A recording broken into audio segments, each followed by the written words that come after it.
Hey guys, welcome back. We're working on the Subaru Forester engine, 2005 Subaru Forester that broke the timing belt, bent the valves, head gaskets were leaking. So we just got back from the machine shop. That was last night, but heads are back from the machine shop. We are going to be installing them on the block today. As you can see, the pistons are a lot cleaner than they were when we took it apart. What I did is I just rotated it over on the engine stand like this. I sprayed some throttle body and intake cleaner. This is really good at breaking down deposits and carbon. So I sprayed some of that in there, let it soak for about 10 minutes, wiped it out with a rag, and then I took a little brass brush and pulled the piston up to top dead center, cleaned it up, wiped it out, did that repeatedly, and then I turned it over to where the pistons were facing down. I sprayed it again, rotated the engine over numerous times for several reasons. I wanted some of this to soak down into the piston rings in case there's any stuck oil rings, anything like that, help loosen up some of that carbon, just to prevent future oil burning issues and stuff like that. So after it was all cleaned up, I wiped it all down, sprayed it with WD-40, turned it over, wiped it down again, sprayed it again. So multi-step process, but I don't want to leave it with just this or brake clean after spraying that, because then that cylinder is dry and you have potential of scoring or scuffing on startup. Now the gasket surface on Subarus, they stay fairly clean. It's a multi-layer steel gasket typically, so you normally don't get a lot of stuck gasket on the engine block itself. Cylinder head, we machine those, so we don't have to worry about that. But Subaru has a service bulletin saying to use a gasket scraper to clean this off and not use any roll lock discs or sanding. Gasket scraper, make sure it's something that's not going to gouge the surface, because if you put a scratch, in this area here, you're going to have combustion leak into the coolant or coolant leak into the combustion chamber. Scratch up here is going to be pressurized oil leaking out. Down here is going to be return oil leaking out, and you could have coolant anywhere in there. So scratches are bad. These don't have a lot of forgiveness in the surface with the multi-layer steel gasket. Some of them do have a composite gasket, but still you want to keep it as flat and smooth as possible. Now it looks like there is some stuff on here. It's just discoloration. It's all completely smooth. I can't even feel them with my my finger. My nail just barely picks anything up. So this surface is ready for the head gaskets. Now I don't have a tap for these head bolt holes. It's like 11 millimeter by 125, I believe. And I don't have anything that's that deep, so I don't have any way of cleaning these out, but I typically don't have a problem. What I do is I spray them out, blow them out with the air, make sure they're nice and clean as I can get them. And then one of the steps for the reassembly process is we want to coat the new head bolts, the threads and the washer with oil. So that helps make them go in easier. But I have had a few where I had to take the bolt back out, blow it out again, reapply oil before it goes in smoothly. So let me grab the cylinder heads out of the car and our gasket set, and we'll go ahead and get started. Okay, before I put the head gaskets on, I am going to blow the head bolt holes out one more time. So I'm just going to use some compressed air for that.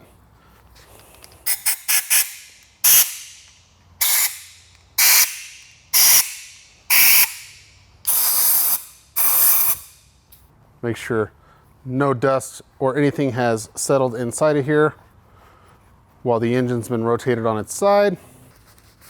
Now the gasket set I got is from partsology.com. It is a kit from D&J. So it's a complete head gasket set, multi-layer steel, looks like a pretty good quality. There's no writing on it. It doesn't say up, down, left, right, top, bottom, or anything like that. But the Subaru gaskets can only go on one way, and that's because there is the main oil feed right here that goes to the head. So any other way you try to put this gasket on, you are gonna have a major oil leak.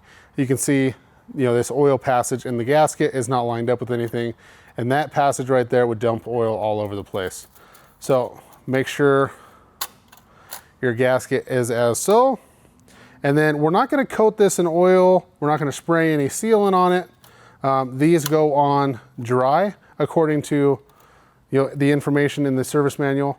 The newer engines that have a timing chain on the front, you have to put some sealant on the front portion of that head gasket, but not on these guys. Now we are going to put our left cylinder head on here. Let me make sure my engine stands locked down. Take a quick look, make sure, I should probably wipe that down one more time.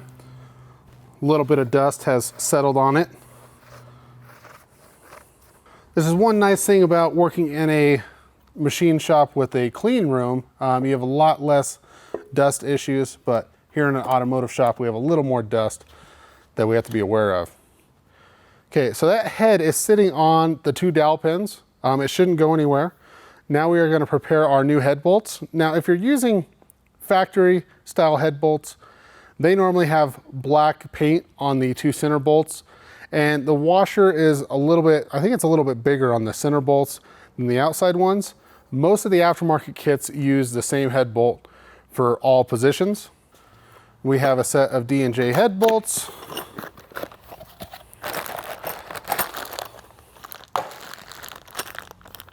And there are none that are marked individually. So we would have 4 of them if they were marked like that. But the Fel-Pros come the same way, so we shouldn't have issues. What they do is they just send them all with the smaller washer so they fit in any position. Now, instead of individually lubing up the threads on each one of these head bolts and the washers, what I normally do is I just grab my oil bucket for when I'm doing oil changes or filling up an engine after a repair, and I just throw these in that bucket.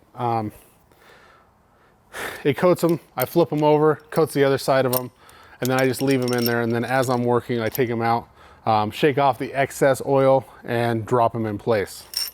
So it's kind of convenient. I use these oil safe buckets for oil changes. I have another one for ATF. It has a pump on it. They work kind of nice. I'm not sure how many places you can get the buckets like this. I purchased these through Ossenmacher or AST Tools.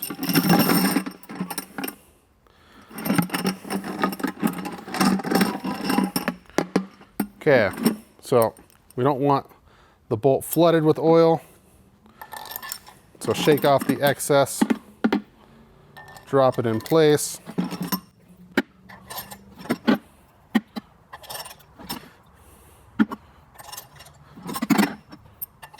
Okay, we have 6 head bolts.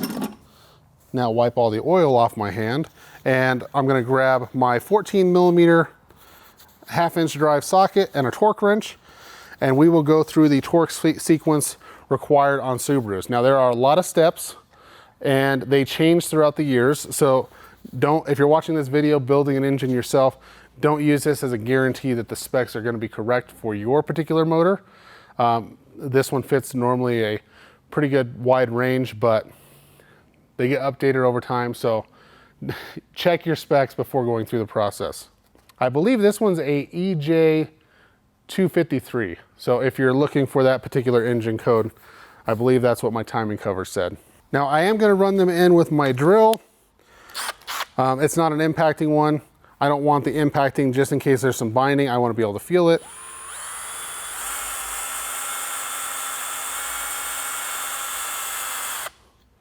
And I'm not going to torque it down. I'm just going barely until it touches the cylinder head. Because we are going to have to go in a particular torque sequence and follow all the steps to ensure that we don't have a premature failure.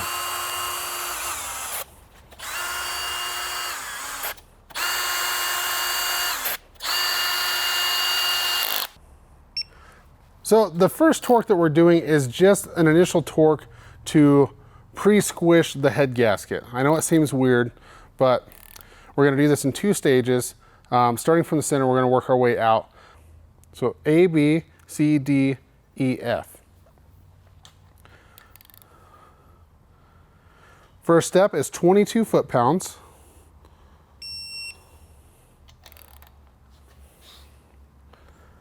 Now, one nice thing about these Snap-on Tech Angle torque wrenches is they count how many bolts you've torqued.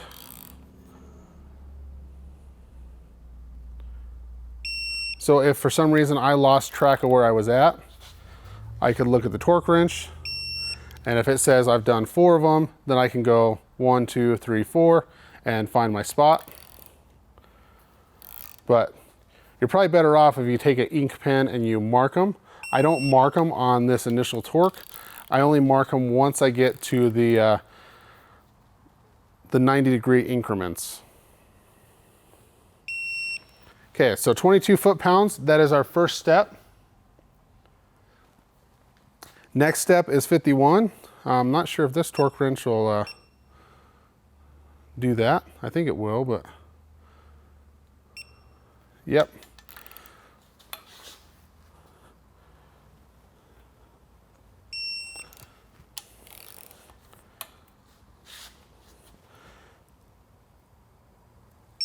So these bolts are torque to yield, one-time use.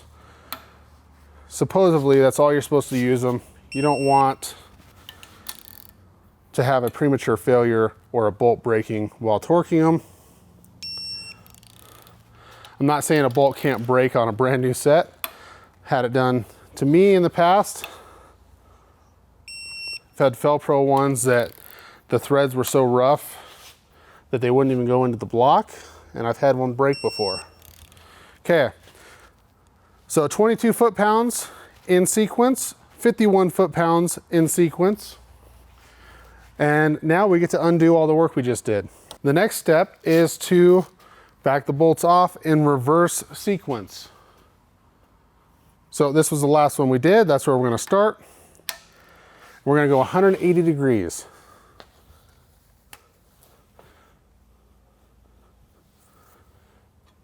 We're going to do this for all of them in reverse order.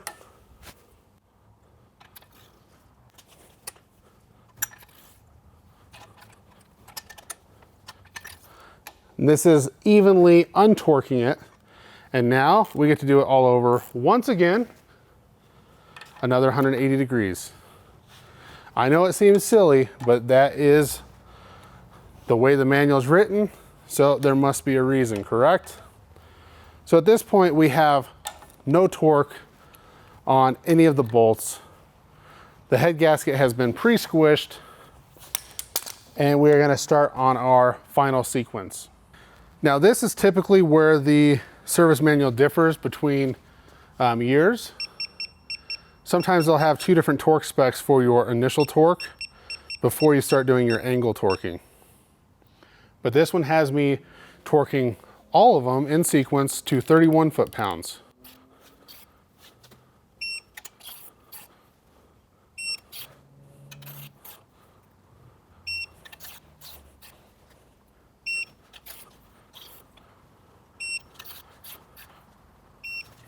So for the next step, I'm going to use my 1/2-inch drive snap-on torque wrench. I'm just using it because it counts for me. It has a nice long handle. You can use a breaker bar, especially out of the vehicle. It's really easy to do the next steps. But our next torque is going to be, sorry, I had to calibrate the torque wrench. Next step is going to be 90 degrees. It actually says 80 to 90 degrees in alphabetical order, or in sequence. So that's what we're gonna do. Now the angle torque wrench is kind of nice for doing it in the vehicle. But before I had a nice angle torque wrench, I just took my socket and I took a grinder and I put a little mark every 90 degrees. So I would line this up on the head bolt, and hopefully one of my marks would line up in a vertical position. And then I could just use my nice big 1/2-inch ratchet and turn it until the next incremental mark was pointing at 90 degrees. And then Subaru changed everything to where you have 45-degree increments as well. Makes it a little more troublesome. So I have my torque wrench set to 90 degrees.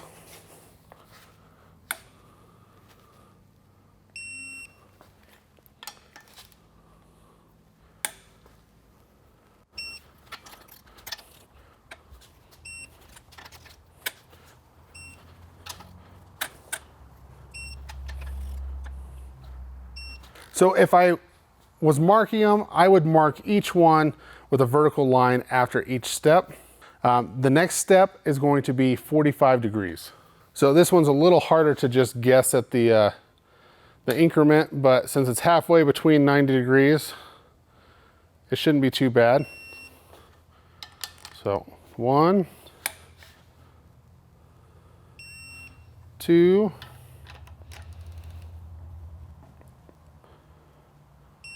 3, 4,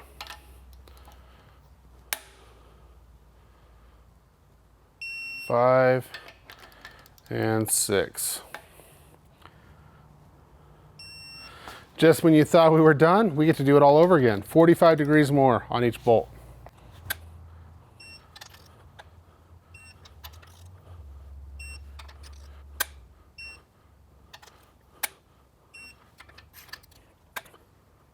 Okay, that's it. We are done with the sequence.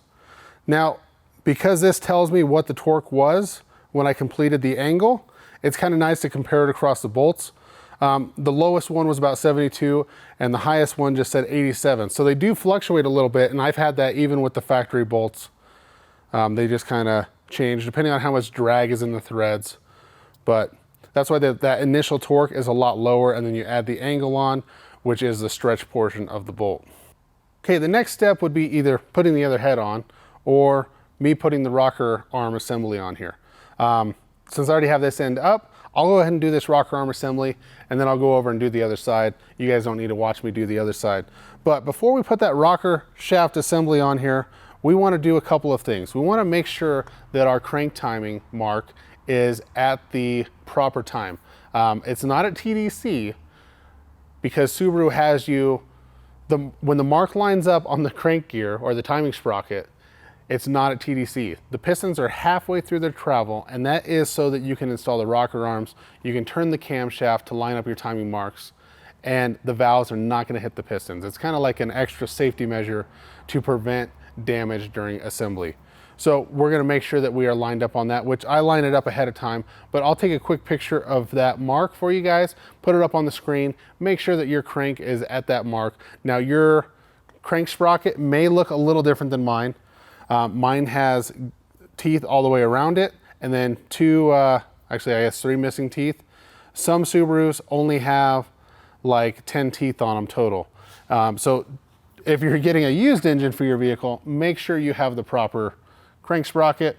The timing marks should be the same, but if you have the wrong one on there, it won't run. Before we install that, I want to do a couple of things. I want to put some lubricant on the camshaft and on the valve stems.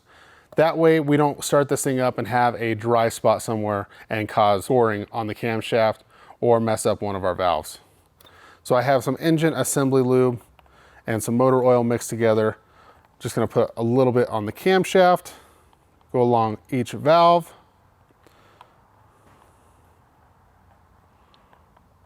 Now I kept these in order because they do get, or they have the potential of getting a wear pattern on the camshaft. You want to try and put them back in the same location that they came out of. So hopefully you marked them or laid them out in a way that you were able to keep track of them. And what I'm going to do is I'm going to slide the rocker arm, just going to slide it down the shaft a little bit, both ways, and I'm going to put a little lubricant on the shaft because I did clean these up. I don't want them to be dry inside of there either. So I'll just push the rocker back through there, spin it around, and then once this is installed on the vehicle, I'll prime the oil system before starting, and that'll give everything a chance to kind of get some oil pressure built up before we start, and we'll have less chance of metal on metal contact. So I'm not going to tighten this down all the way. I'm just getting it started. You want to make sure that the rocker arms have fallen into place. You know, if you're in the wrong position or if they're bound up and you tighten these down, it could bend the valve stem and you'll have some major issues. The valves might stick the first time you start it up. And then I'm going to turn the camshaft a little bit to a position where there is no tension on the rockers. I can push the shaft all the way down by hand, and then we'll tighten these up. Once again, just using a 1/4 inch drill, not an impact, just the drill so I can feel any issues with the bolt. And I'm not going to go all the way down quite yet. I'm running them up close. Okay, no issues. And then tighten inside and outside. I'm not sure the exact sequence, but that should be good. Okay, nothing is bound up. Before I torque that, I'm gonna get the other rocker shaft installed, and then we can torque them all at once. Do the same thing on the other rocker shaft. Put some assembly lube in there.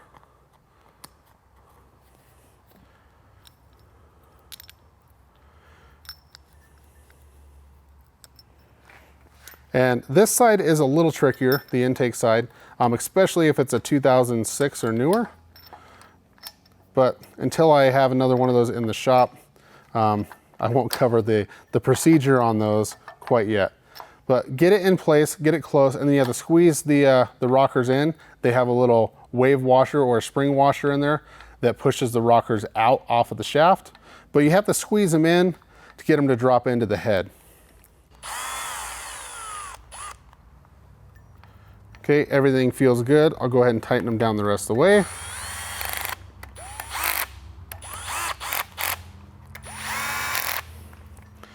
And I want to make sure that I don't have any tension on any of these rocker arms, which there are a couple that I have tension on. There should be a position on the camshaft where there's very minimal tension, but we did put new valves in, so some of these could just be adjusted a little too tight. So these ones are loose. These ones have a little tension on them. I'm just gonna loosen these up because we're gonna adjust the valves anyways. So you have to loosen up the nut first, and then you can loosen up the center portion, the screw. That's the adjusting screw, and the nut just locks that adjusting screw down into place. So I have some movement of the camshaft before it hits, a rocker arm going one direction or the other, and that is normal. That's the position I want to be in when I tighten these down. So I'm just rattling them, because if I have spring tension on any of these, when I torque it down, I won't be tightening to the correct spec. So these are going to be 18 foot-pounds. It's actually 18.1, but 18 is pretty close. If you're using a torque wrench that has metric, you can do 25 Newton meters.